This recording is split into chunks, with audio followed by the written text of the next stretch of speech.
la malnutrition ou carence en micronutriments avec la baisse du système de défense de l'organisme est un phénomène dû au manque d'accès à une alimentation en qualité et en quantité suffisante. Or, l'accès à la vie, à la santé et à l'alimentation est un droit reconnu à tous les enfants.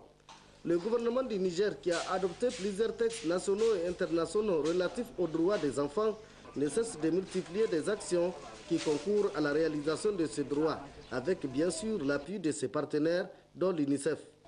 Des progrès indéniables ont été enregistrés ces dernières années. Cependant, force est de constater que les crises alimentaires récurrentes, la pauvreté des ménages, les maladies et certaines pratiques socio-culturelles qui constituent les principales causes de la malnutrition continuent à mettre en péril la vie des enfants. Cette année encore, les statistiques sont alarmantes. Au niveau du département de Myria. Déjà la semaine passée, nous sommes au double de la diminution hebdomadaire. Au premier semestre 2012, on avait 1119 admissions. En cette année 2013, on a 1016 admissions.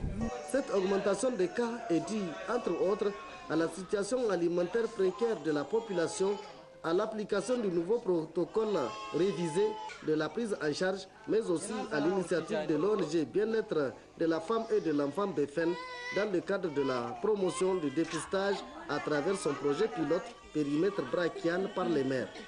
Le projet pilote fait par les mères consiste à apprendre aux mères des enfants de 6 à 59 mois de dépister leurs propres enfants contre la malnutrition aiguë sévère, à la place des relais communautaires qui venaient faire le dépistage avant. L'objectif de ce projet consiste à déterminer l'efficacité d'une stratégie communautaire de dépistage par les mères en la comparant avec le dépistage des relais communautaires. En faisant cette stratégie, on cherche à augmenter la couverture en termes de nombre des enfants pris en charge dans une aire de santé. Mais aussi on cherche à améliorer la précocité. Qui dit précocité veut dire une prise en charge des enfants précoces. Une fois que les enfants sont pris en charge le plus précocement possible, veut dire aussi moins de charges de travail au niveau des CRENAS et moins de cas compliqués, moins de cas compliqués aussi au niveau de la structure hospitalière, ça veut dire les CRENI. On cherche aussi à évaluer le coût de chaque stratégie. Ça veut dire la stratégie d'une activité ou d'un dépistage par les mères et la stratégie de dépistage par les relais communautaires. Par exemple, grâce à cette expérience pilote, le nombre d'admissions est passé de 30 à 50 par semaine au niveau du centre nutritionnel de Dogo.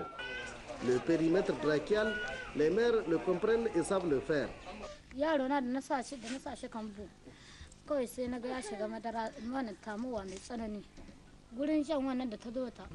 Cette expérience permet donc de dépister précocement et à domicile la malnutrition. Le malade est ensuite amené au niveau du centre nutritionnel le plus proche où il est pris en charge. Une fois que la maman a dépisté son enfant, elle l'amène d'abord au niveau du CSI. Maintenant, à son niveau, il essaie de reprendre le PB, le périmètre brachial de l'enfant. Si c'est rouge, là, il oriente l'enfant vers le CRENAS. Maintenant, au niveau du CRENAS, l'enfant va continuer son traitement. Maintenant, si c'est vraiment la couleur jaune, l'enfant va poursuivre son traitement au niveau du CRENAM. Si vraiment c'est une malnutrition aiguë, sévère avec complications, on essaie vraiment de référer l'enfant au niveau du CRENI pour vraiment une meilleure prise en charge. Les cas compliqués sont ensuite référés au CRENI de Myria. Ceux-ci sont des cas très compliqués, dont cette fille qui présente 3 croix de dôme et cet enfant qui présente un paludisme forme compliquée avec hypothermie, d'où leur évacuation au CRENI de Myria. Ici, le processus consiste à stabiliser d'abord l'état de santé du malade avant de le réhabiliter avec une phase transitoire où des soins intensifs lui sont administrés.